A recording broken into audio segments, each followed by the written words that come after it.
So there's a number of different users. Sometimes they're administrative agents, booking clerks, therapists, really whoever is responsible for scheduling at this time. We just help them do their job more efficiently.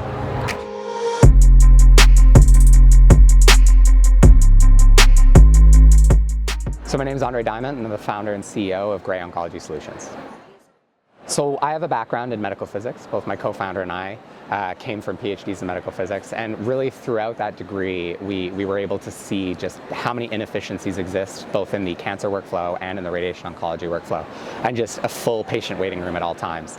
And we sort of set out to figure out, can we fix this? Can we make it so patients don't have to wait as long for their treatment, and so that the resources within the system are being used as efficiently as possible? Our sort of flagship product we call GrayOS, and think of it sort of as an operating system for a cancer center, and it interfaces with the existing software within the health system and then serves to basically handle all of the logistics. So that's a very simple way of putting it, but when it comes to appointment scheduling, which patient goes on which machine or which chair and which nurse is going to be responsible for them at any given time, we take all of that into our application. So there's a number of different users.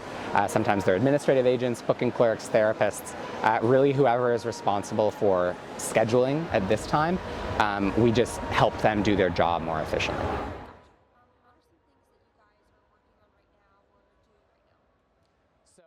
Of course, the cancer workflow has a number of different elements to it. Medical oncology and radiation oncology is sort of our first two modules where we started, but sort of in the pipeline is opening up that trajectory and looking not just at those two silos, but also including things like screening or diagnosis or follow-up, surgery, and really beginning to make this one tool that can orchestrate a cancer patient's journey from start to finish.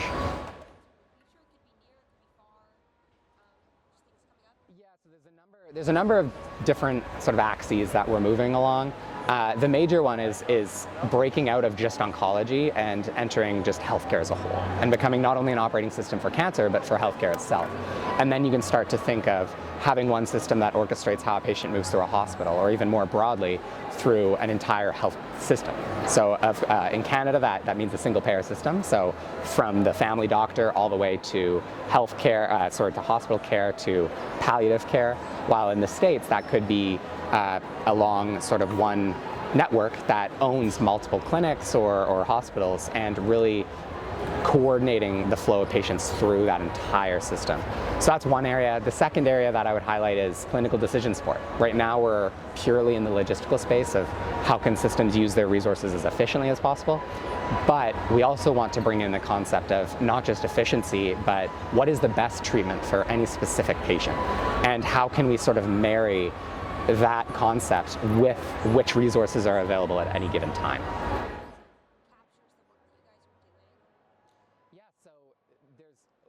We've been deployed for over 3 months now in our first hospital, and really the feedback that we've been seeing from all of the users is how it just takes a part of their job that they used to hate, and it makes it one of the favorite parts of their job. So we're just seeing a sort of a user experience where they no longer view scheduling as a burden, but rather as kind of a means to an end, and something that they don't mind doing. And ultimately they get to spend more time actually interacting with the patient, whether that's via phone or in person, and less time in front of a computer screen, even though our application is on a computer screen.